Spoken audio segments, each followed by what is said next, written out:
Welcome to Inner West Library and History. Before we begin, I would like to acknowledge the traditional owners of the land on which we meet today, the Gadigal and Wangal people of the Eora Nation, and to pay our deepest respects to their elders past, present and emerging. Today's presentation is part of our digital series Women in Gaming, exploring and celebrating the various roles of local women in game development, be it coding and programming, game writing, composing music for games, or graphics and game art. We hope you enjoy learning about these incredible women and are inspired to consider a career in this ever expanding and fascinating realm. Enjoy! Hello everyone, my name's Queenie Chan and I'm a manga style comic book writer artist. My first published work was a series called The Dreaming, which was a mystery horror series set in the Australian bush, and that was published by a company called TOKYOPOP. After that, I did a series of my own work and worked as an illustrator. And right now I'm working a series called Women Who Were Kings. That's a collection of graphic biographies about famous historical queens. So apart from my comic book artwork and writing, I also do illustrations for magazines and I produce artwork for video games.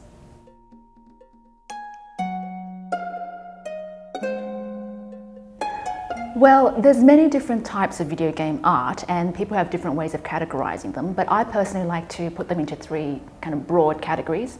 The first category would be concept art, which is art you produce before a video game is made, where someone has an idea, they hire you to do the artwork and you kind of produce their vision out on paper to their liking and as per their requirements. So this kind of artwork is created so that video game creators would have an idea of how to sell their projects to investors and how their final game may look like. The second kind of artwork is promotional artwork, and that is produced after the game's done.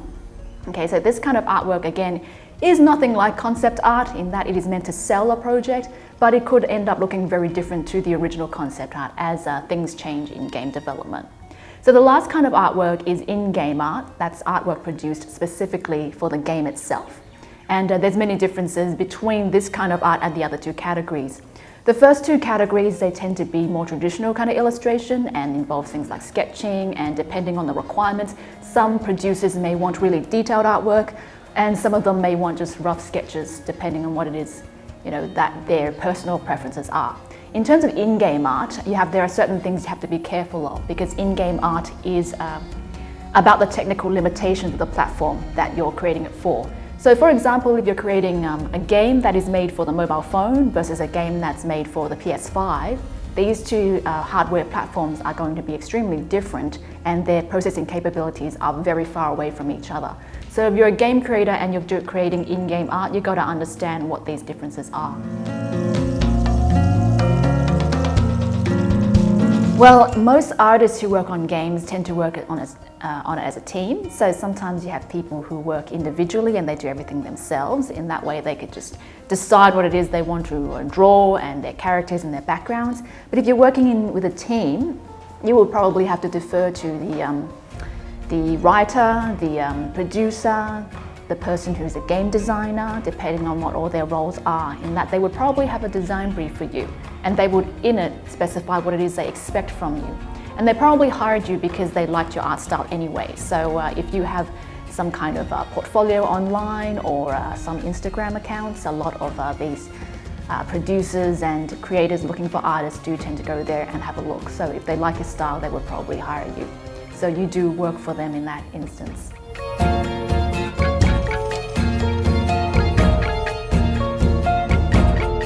Well, in-game art can be limited by technical issues. Like for example, if you were creating a game for a PS5 versus a game for a mobile, then these two platforms have very different kind of technological capabilities. A PS5 game would be able to run a lot more polygons per second versus a mobile game.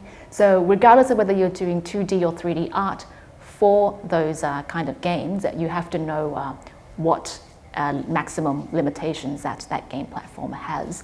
And so you've got to tailor your artwork towards that. The other thing about doing in-game art that's different to other kinds of art is that in-game art is often reused a lot. So if you're doing animation artwork, things like that, then you have to consider what kind of frames you may want to reuse for certain kinds of actions. So you have to be careful about how you plan your creations and how you animate them, and how you might take certain parts of an animation and kind of reuse it in another. And because there's always going to be a budget, and there's always going to be limitations as to how much work you can get done within a certain amount of time as well. So using these kind of what people might call shortcuts is actually a great help. But that obviously takes a lot of planning beforehand and careful thinking of how you're going to do stuff and what time frame you're going to do it in.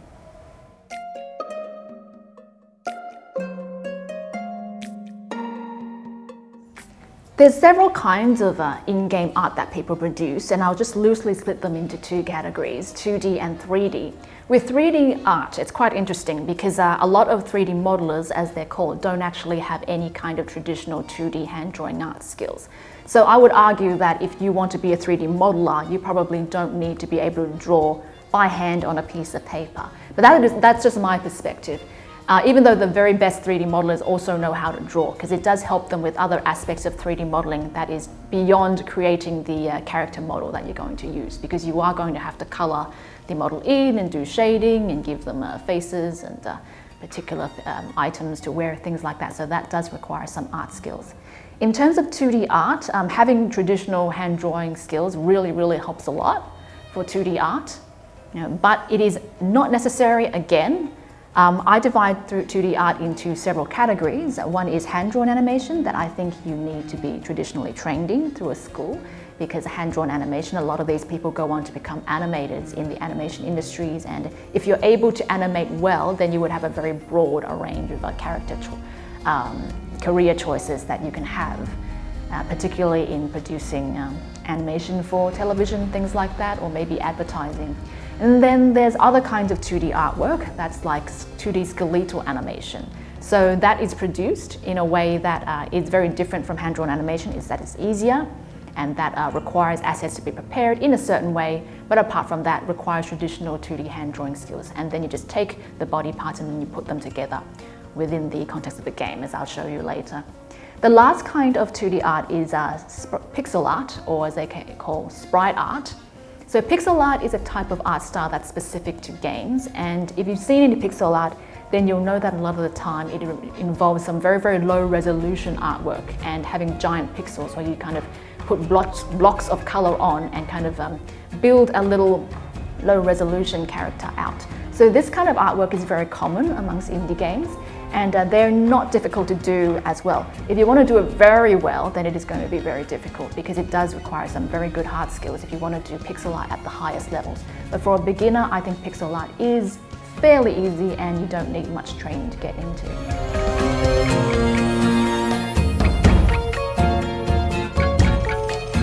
3D art is mostly created by 3D software. So some of them include things like Maya, 3D Studio Max. Blender is a free 3D modeling software that a lot of people use, and they use it to learn how to create 3D models. Okay, so I really recommend that if you want a free software that you can use and create good quality models. So how 3D modeling software works is that it kind of creates a digital space that is a 3D space, and it allows you to throw polygons into this space and then manipulate these polygonal objects and put them together. So after a while, you'll be able to create some very complex polygons and shapes from it, and thus you kind of shape and mold these polygons into your character. So after you've done a lot of modeling and you've kind of built up the character model for it to be what you want to look like, the next thing you got to do is to add color and various kinds of maps to it. And the reason why you have to do this is that when you first build a 3D model, all you have is what they call the mesh. So a bunch of vertices and kind of points that make up this character model. And it just comes out gray in color because that's just the natural color of all models. So what you got to do to make it look like an actual 3D object, as in a person, then you got to add these character maps onto it. And this process is called UV mapping, is where you take a piece of 2D art and then you kind of wrap this piece of 2D art around this model, and making sure that the eyes and the nose and the hair and whatever fits in the right place. You can also add additional layers of maps to it to add things like reflections, or maybe add things like clothing wrinkles, things like that. There's a lot of things that you can add to it to make it look more or less realistic, or if you're going for a particular effect. So after you've done this character model and you're happy with what it looks like, you can then add a skeletal rig to it. And there's a lot of software, including in Blender, where you can automatically add this. So you can just have them automatically generate a skeleton and then just slap it onto your model. And then you can animate it then by moving the joints of the model around in the way you want. And to do this, you can produce certain kinds of animation and record these actions, in which you can then export the model and the animation out to a game and have that animation be played in the game every time you press a particular button. So for a lot of 3D modeling, this very last process, the animation part, is done through motion capture. So it can be, if you want really good quality animation, it can be pretty technical and fairly expensive, because high quality motion capture, of course, is still very expensive and outside the reach of most people. However, if you have a 3D model and you're able to rig it but you don't have any animation, there's a lot of free websites where you can download pre-made animations, and this being a separate file to the actual model itself. And the model skeleton, you could just download these free animation clips and then just add them onto your skeleton, and you can actually animate your character that way.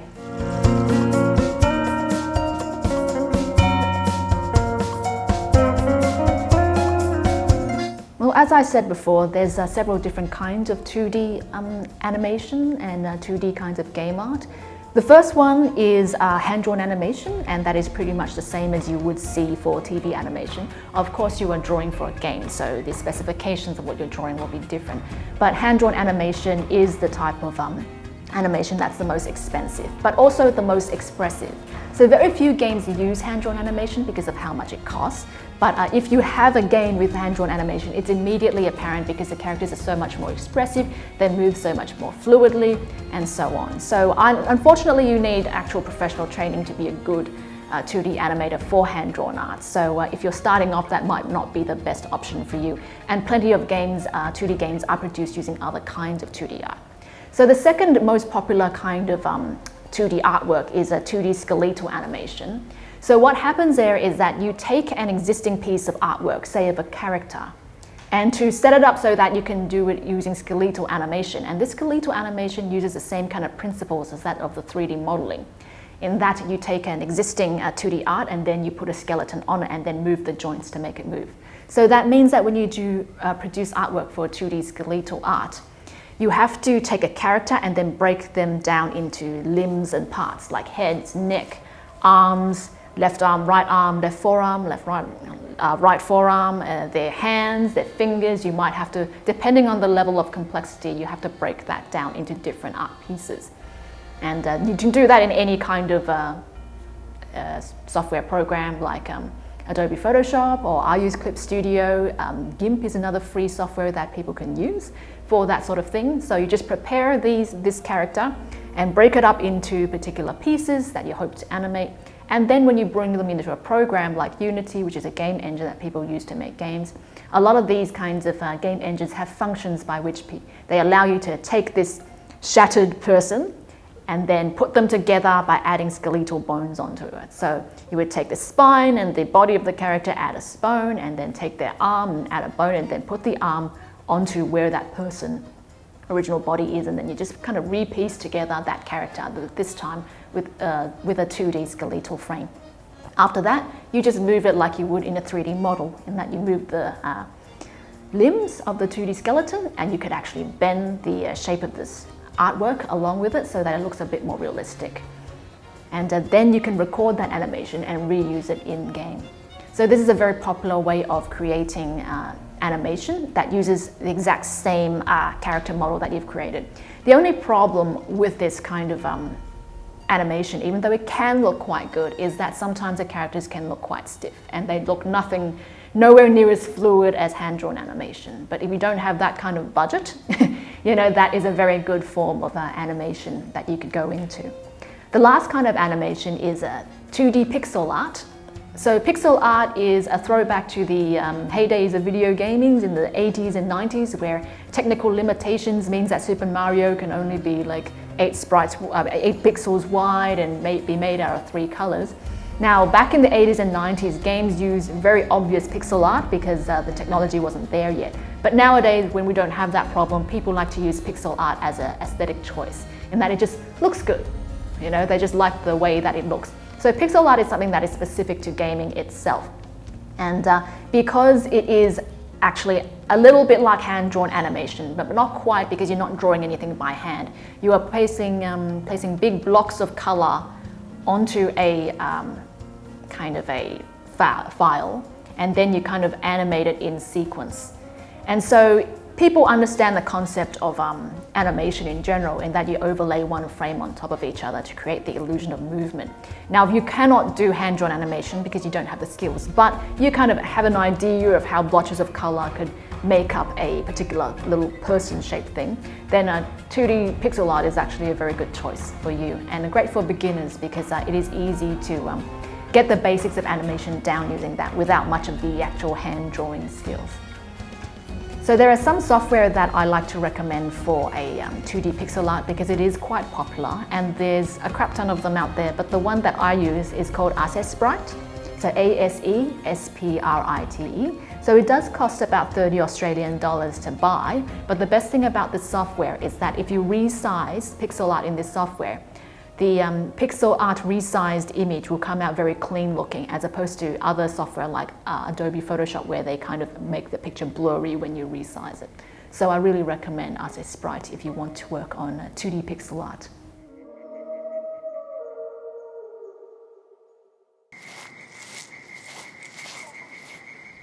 Well, first of all, you've got to understand what their project is about and what they want to do.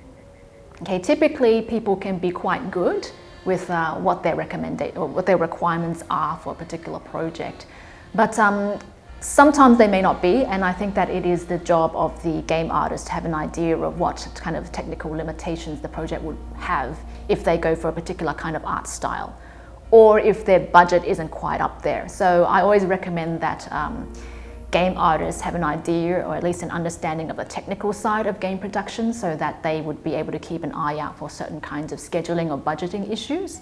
Like, for example, if someone wants to create a hand-drawn animation art game, and you actually are an animator, then you would probably be able to tell them, do you have the right kind of budget for that? Because 2D hand-drawn animation is scary expensive.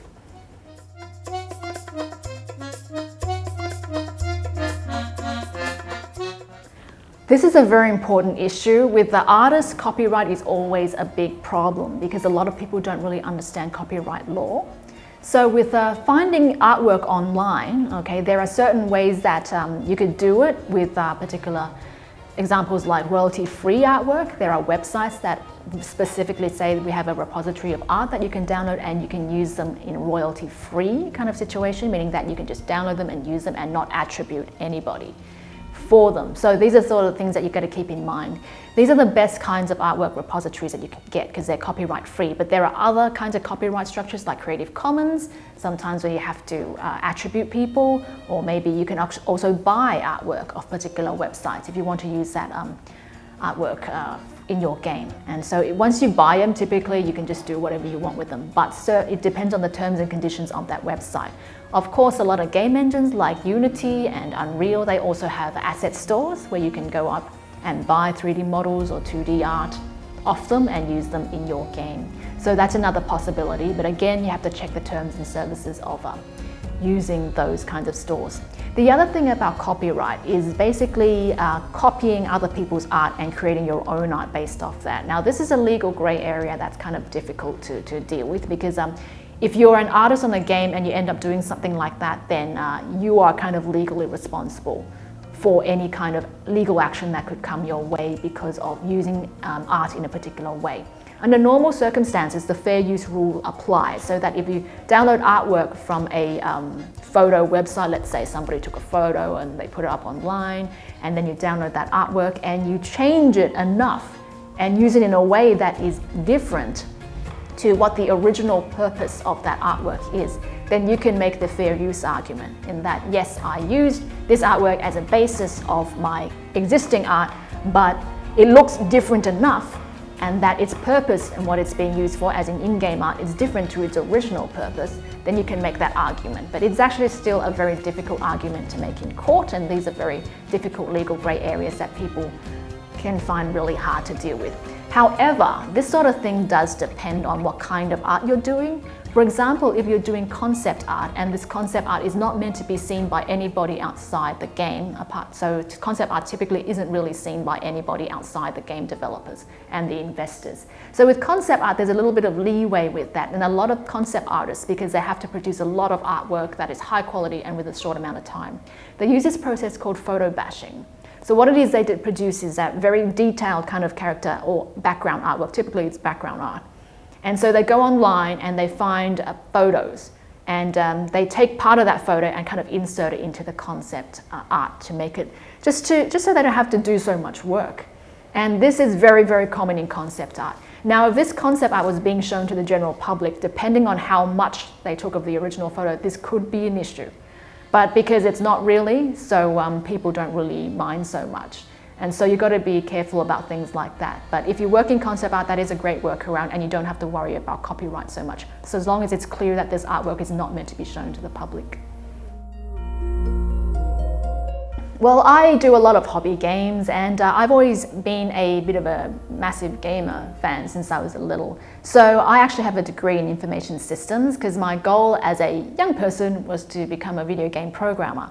Unfortunately, I graduated at a really bad time in the market, and I couldn't really find a job in programming. So that's how I wandered into producing comic book art instead. But now I'm going back and creating games. So over the years, I've created a number of hobby games of my own. So some of the games that I created earlier, I did one for my HSC final project, and that was a little RPG game about a little girl in a village, trying to get a series of puzzles solved, and that was a lot of fun, though I made some mistakes with that game. Afterwards, I then created some fantasy games using RPG Maker, starring all my friends who go on a grand adventure to defeat Bill Gates, the evil demon king. So that was very funny, and my friends played it, nobody else did, but everybody had fun with that. It was meant to be an in-joke amongst friends. So after that, I created some projects that were never finished, like I did a Castlevania clone. Right now, I'm kind of working on a game that's a lot like Stardew Valley, so that's like a farming game, and plus a life simulator when you date and marry people, and it's great getting back into programming. I'm also working on some projects with my friend, and we are doing a walking simulator kind of game with the horror theme that looks at a historic incident that happened in Singapore in the 1960s. And so these are some of the projects that I'm working on right now. I play a lot of games, and when I play games I typically don't want to create them.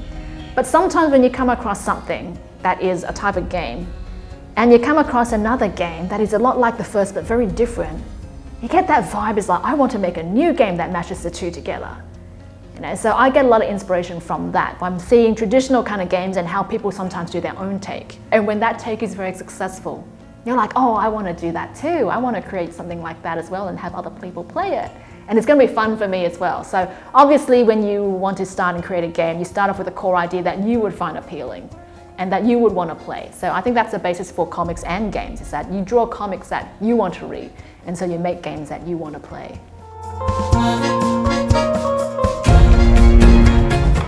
Too many to list, really. For my comic projects, I've had a number of projects in the past that didn't quite work out because I had other work or reasons, life, all sorts of things can happen that can derail a project. And so there's been some characters from my old comics projects that never really got off the ground that may actually find new life in gaming form. When you start working in a different media, it's like, oh, that idea and that character, that setting that I had from this old project that is not happening, maybe, you could take that character and put it in a game. So I have some characters that are like that and that I really like very much. And it's, you really like a character when they stick with you after all these years and you want to bring them from one medium to another. So I can't really name them right now because, they actually haven't been created yet properly, but one day. I'm pretty much proud of all my artwork, really, because my art is, I don't really produce art for myself so much it is for other people, though sometimes I do produce art for myself, but I don't show these to other people. But the art in which I show other people and they like it and is like, it's exactly what I want, you know, or this is really great, looks really good. I mean, you get these comments and it makes you really, really happy. You know, and all the time and the effort, the blood, sweat and tears you put into all your artwork suddenly becomes, it has a point. You know, when you show it to people and it makes them happy as well. So that gives me a lot of gratification. Even though I don't think I'm a natural born artist, nor am I a natural born programmer. I kind of struggle with these two things a fair bit and it is a lot of work for me. But just getting that recognition somehow makes it all that pain worthwhile. Well, thank you for listening, everyone, and I really hope you enjoyed that and learned something useful. I hope that's inspired you to work on video game art or even just to pick up a pencil and do some art in general. If you're interested in a workshop in the future, by all means, and if you're interested in more of my artwork, by all means visit the Comic Conversation Festival, and you could see more of my artwork on my website at queeniechan.com. Thank you.